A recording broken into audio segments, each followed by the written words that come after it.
twagiye Amavubi niyo tugomba kuganiraho tukayaha umwanya munini. No munsi w'Amavubi guhera ku wa gatanu, guhera kira cyumweru gishe twaganiraga Amavubi, yewe twinjira muri weekend twasoje tuganira Amavubi, yewe twatangiye rero iki cyumweru nabwo tugomba kuganira Amavubi. Turi kwa kabiri tuzaganira kugeza ku wa kane rwose, tuba tukivuga kugerekeye Amavubi. Iberi aya Mavubi mbere na mbere na Lesotho banza duhe icyo bita team news, amakuru mu mayikipe ahagaze gute, zandani mu mayikipe zifashe gute. Yego birumvikana rero ni umukino wa gatandatu muri ritsinda rya gatatu ikipe y'u Rwanda Amavubi iherereyemo. Birumvikana ni itsinda ririmo Nigeria, ririmo Afrika y'Epfo, ririmo Zimbabwe, ririmo Benin ndetse n'ikipe y'igihugu ya Lesotho. Birumvikana rero u Rwanda rukaba narwo rufite amanota 7. Hanyuma uyu munsi rero ni umunsi wabo mwiza wo kureba ko bakongera kubona amanota 3 ku ikipe y'igihugu ya Lesotho, cyane ko bari bayitsindiye muri Afrika y'Epfo igitego kimwe ku busa cya Kwizera George. Birumvikana rero imibare iravugira Amavubi kubera ko umukino banza bari bawutsinze, ariko bakibaza ngo ese abasore b'ikipe y'u Rwanda bahagaze gute kugeza ubu, hanyuma se iyo Lesotho tuza gukina yo ihagaze gute. Nahoze ntera akajisho ku rutonde abakinnyi ikipe y'u Lesotho yazanye hano i Kigali, rwose biganjemo abakinnyi bikinira muri Lesotho, abakinnyi bikinira muri Afrika y'Epfo ndetse no muri za Botswana. Birumvikana muri Afrika y'Amajyepfo abakinnyi bakina muri za Chipa United, abakinnyi bakiniye muri za Jwaneng Galaxy ndetse n'andi makipe atandukanye arimo Township Rollers. Uyu musore bita Leholonolo Fofana akaba akina mu kipe ya Township Rollers. Rero n'abakinnyi byumvikana ko bakina mu gace kamwe, ariko ubwo nyine birumvikana ku Rwanda amakuru ahari ngira ngo abantu bagiye bayagarukaho kuva ku munsi w'ejo nuko kapiteni Bizimana Jihad rwose ntabwo aza kugaragara muri uyu mukino. Murabyibuka ko ikarita y'umuhondo ya mbere yayibonye n'ubundi u Rwanda ruri gukina na Lesotho muri Afrika y'Epfo, hanyuma rero iya kabiri ayibona ejo bundi kuri Stade Amahoro ubwo yakubitaga inkokora Victor Osimhen yuzuza amakarita 2, bivuze ko rero ntabwo aza kugaragara muri uyu mukino. Hanyuma n'umutoza Eric Nshimimana ku munsi w'ejo akaba yarahamije ko ugomba kwambara igitambaro cy'abakapiteni kuri uyu munsi ni Thierry Manzi. Nta kintu cyo gutekereza, ubwo nyine uwungirije kapiteni wungirije niwe uhita ufata igitambaro. Ubwo rero abandi bakinnyi bose barahari, urebye groupe y'abakinnyi n'ubundi umutoza Adel Amurusha yari yahamagaye nta mukinnyi ufite ikibazo cy'imvune, kubera ko na Maxime Westenstall yumvaga neza uyu munsi araza kuba ahari, ariko n'ubundi ntabwo abanzamo. N'abandi bose rero barahari, nta ufite imvune, amakarita ni Jihad wenyine. Ubwo naho umutoza kureba ko aza guhitamo ese arasimbuza nde Jihad, ko mu kanya gato turabigaruka mu busesengo turareba n'abakinnyi probable lineup baza kubanzamo, tureba uza kumusimbura mu kibuga hagati, ariko nyine nta kintu kibazo kiri muri iyi kipe. Abakinnyi barahari bameze neza, n'ikipe y'u Lesotho nayo nta mvune ifite, kubera ko mu mukino batsinzwe muri Afrika y'Epfo nta wagize ikibazo cy'imvune ndetse na no hawe ikarita. Nahoze ndeba Iberi kuri ku uwo bari kuvuga ko ari doubtful, no kuvuga ngo bari kuvuga ko ushobora gukina cyangwa se ntakine. Rumwe mu bakinnyi bakomeye ukina hagati mu kibuga witwa Leholonolo Matsau, rero biravuga yuko ashobora kutagaragara kuri uyu mukino kubera ko ashobora kuba rwose yarababaye ku mukino bakinagamo na Afrika y'Epfo. Numwe mu bakinnyi bakuru, numwe mu bakinnyi b'abasiniya b'ikipe ya Lesotho. Ubwo rero gutegereza, bavugaga yuko bategereje imyanzuro ya nyuma ya medical staff cyangwa se itsinda ry'abaganga b'ikipe y'igihugu ya Lesotho kugira ngo barebe niba ashobora kuza kugaragara muri mukino. N'abakinnyi wabakina muri equipe yitwa LDF, ubwo niwe wenyine biriho bivuga ko ushobora kutaza kugaragara kuri uyu mukino, kandi nabwo ntabwo barabihamya neza 100%. Ubona ko rero niba umutoza rero aza kumushyiramo, ariko urabona ko Axel abakinnyi abenshi bikinira iwabo pe. Urebe ugasanga abakinnyi 95% uretse abakina muri Afrika y'Epfo, abandi bikinira iwabo. Abenshi ni iwabo, ma equipe nka za Matlama, ma equipe nka za Bantu, izo twavugaga za Linare, muri shampiyona yabo ya Vodacom Premier League, niko iyi shampiyona bayita yo mu gihugu cya Lesotho. Abenshi rero basohotsemo usanga bajya Afrika y'Epfo, nabwo bake za Botswana, Zimbabwe gutyo, ariko abenshi nka 98% bakina imbere mu gihugu. Iyi Botswana iyi Lesotho abantu ntibaze kugira ngo ni ikipe yo kuza kwikubitira ko abantu bashatse. Abantu barabyibuka neza cyane mucyo nakwita derby hari iwabo mu bihugu byo hepfo muri Kosafa bakina na Zimbabwe n'ubundi muri aya majonjora y'igikombe cy'isi batsinze Zimbabwe 2-0 abantu barabyibuka, ariko nanone abantu babyibuka neza cyane ko hari na match yabahuje na Nigeria baranganya, ikipe ya Lesotho inganya na Nigeria ubusa ku busa. Ikipe narayibonye ngiye narayirebye ubwo twayitsinaga kimwe ku busa kuko wari bigarutseho imbere yongera ngo wajyanye na turi kumwe. Yego, iki gitego cya Georgia cyari igitego kimwe ku busa, mu by'ukuri ari amanota 3 yari akenewe cyane, ariko ikipe ya Lesotho yari yatugoye ku buryo bukomeye cyane. Ni ikipe icya mbere ku bijyanye na kote wenda iri physique, ni abasore bato bato buruti rutoya ubona batafite ibigango bihambaye, ariko ku kintu cyitwa possession, ku kintu cyitwa guhanahana umupira ni ikipe icyo kintu yagikozeho cyane. Coach Leslie uyu mutoza ubatoza ni ikintu yakozeho cyane, possession byo rwose umupira barawuhanahana neza. Ikindi kintu nabonye izi Lesotho ikomeyeho ni impande, ifite impande ziteye ubwoba. Impande zabo habe uruhande rw'iburyo habe uruhande rw'ibumoso, bafite abasore bihuta kandi bacenga cyane, isaha n'isaha wibeshye gato cyane ugahubuka ntiwitonde ntutuze, cyane cyane muri central defense yacu tuza kuba dufitemo kapiteni Manzi ndetse na Ange. Birabasaba gutuza kwa Claude, birasaba gutuza kwa Ombolenga kugira ngo babashe guhagarika bano basore bafite ubwenge bwinshi bihuta.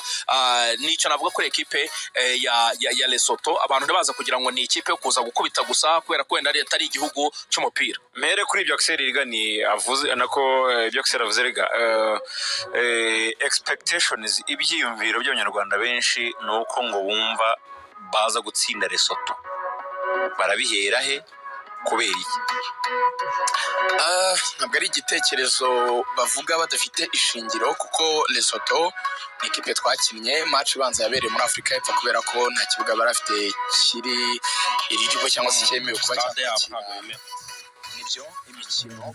Biba ngombwa ko dukinirayo rero, mu gukinirayo rero twitwaye neza turayitsinda. Igitego cya Georgia basiza cyane muri Fitina.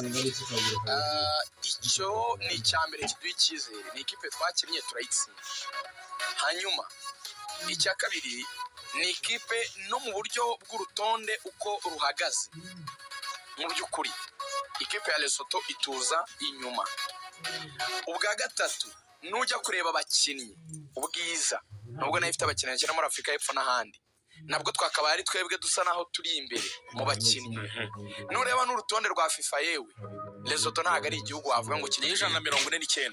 Yego, nunava no ku rutonde rwa FIFA ukareba no mu bintu bigaragara byibura waheraho ibi tujya dukina za cani se n'ibindi, wenda tuvuga tujya tugerageza nk'u Rwanda mu myaka mike iheruka, nabwo Lesotho ntabwo igituza imbere ngo uvuge ngo ni igihugu gifite uburyo gihambaye ku mugabane kuturusha mu mupira. So imibare yose kongeraho ko noneho turi bukinire mu rugo mu Rwanda, birashyira ko twakabaye dutsinda Lesotho. Byaba ari igitangaza, byaba binatangaje rwose cyane ukurikije uburyo twitwaye muri match zibanza na context ya match, uburyo twatsinzwe na Nigeria dutakaje match ya Lesotho. Ikintu cya mbere tugomba gukora, mbona duhuriyeho twese, dufite ibitego bike, match cyane ibitego 3, ndabona ibyo batsinze twinjijwe 3 binjijwe 4. Urumva difference ni ya match twabatsinze, cya gitego twabatsinze. Amanota dufite 7 bafite 5. Bivuga ngo context nabwo iramutse bibaye ko dutsindwa iyi match, twasanga ahubwo twamanutse twebwe turi kwegerana za Zimbabwe hasi mu myanya 2 ya nyuma. Wumve ngo journée yatangiye turi abambere, ebyiri zakurikiraho zasanga turi mu banyuma.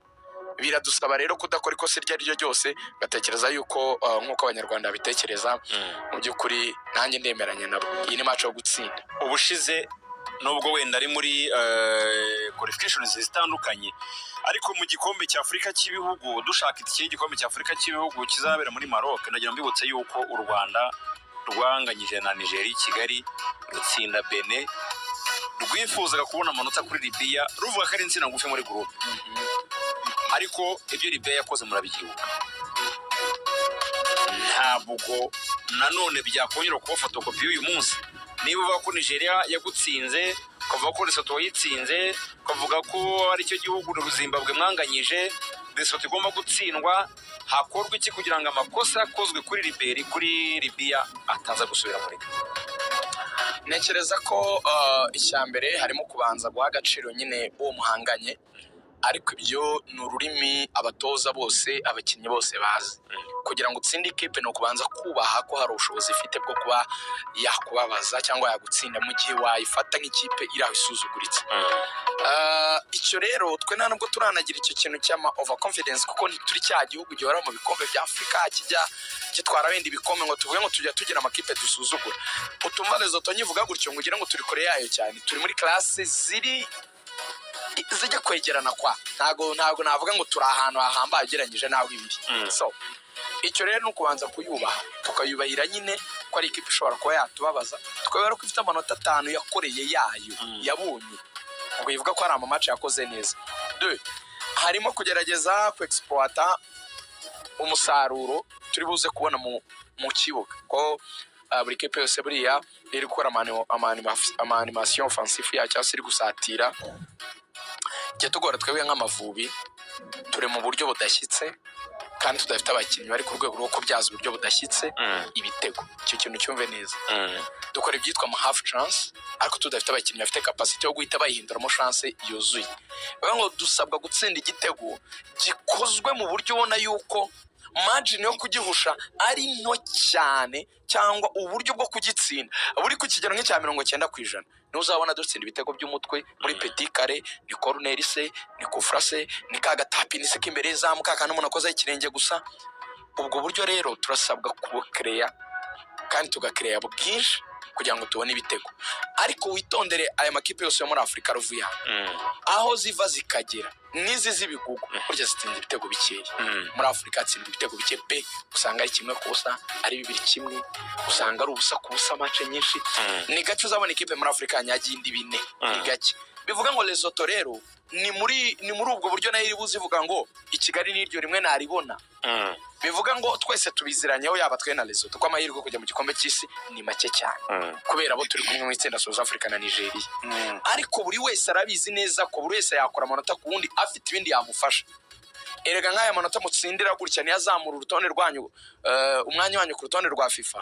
None byajya muri tombora za AFCON ugasanga ko mwagize amanota menshi ko FC yanyiri hejuru, ugasanga mutombo itsinda ridakomeye. Buri wese byarabizi. Aho rero ubwo tuzi ko amahirwe y'ibitego ari make, twese tuzi ko dufungana cyane, birasaba umutoza kugira approach tactique yorohereza abakinnyi koga cyangwa kunaviga mu kibuga cy'ikipe ya Lesotho, abageze imipira myinshi mu rugo rw'amahina rwabo tukagereza kuyabyaza umusaruro. Ikindi ni ukubwira abasore bacu basatira, mugerageze mukagira imana mu nshuti zabo.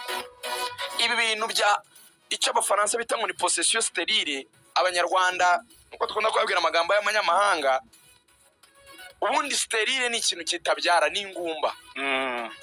Ibi bintu byacu byo kudatera mu izamu Abanyarwanda bagakoma amashyi ngo arageyekanyije, ngo Bonere ngo agasunikiye ngo Sahabo, ngo ara buryo ngo agahinduye sha, ngo kwa Gilbert ngo agahaye Claude, ngo akagaruye inyuma sha, ngo ara buryo ngo agatanze, ngo areba Manzi sha, ukumva hose muri stade yo bo bari he muhagaze he? Ibyo bintu muri gukora mu mirongo yo mu kibuga hagati muri kujya he? Donc icyo kintu cyo gufata baro tukayijyana ku izamu, ko niwabona igitego utagiye ku izamu, ngiki kintu rero kitwica. Twashinjijwe no gusubiza imipira myinshi nyuma kuri Nigeria, ariko ni ibikino tuza kwigarukaho.